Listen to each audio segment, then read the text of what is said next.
Depuis la chute des cours du pétrole, pour diversifier ses sources de financement, l'État congolais a eu recours aux émissions de titres publics à souscription libre afin de disposer d'un marché dynamique de financement des opérations du Trésor national.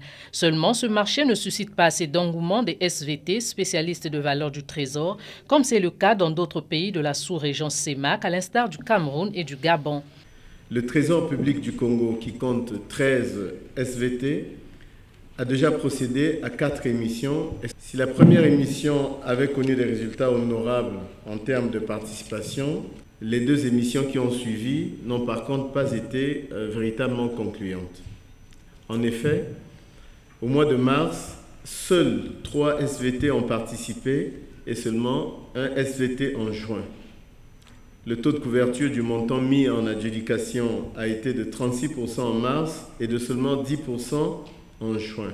Malgré la faible participation des SVT, le gouvernement reste convaincu des avantages qu'offre le marché des titres. Malgré les difficultés inhérentes à ce marché naissant, je reste convaincu que le mécanisme d'émission des titres publics à souscription libre constitue une opportunité pour les pays de la CEMAC, particulièrement pour le Congo, dans la mesure où il permet d'emprunter à moins de coûts, après mise aux enchères des soumissions, d'emprunter aux monnaies locales en limitant donc le risque de change, de mobiliser et de recycler l'épargne domestique dans des projets et programmes d'intérêt pour les populations.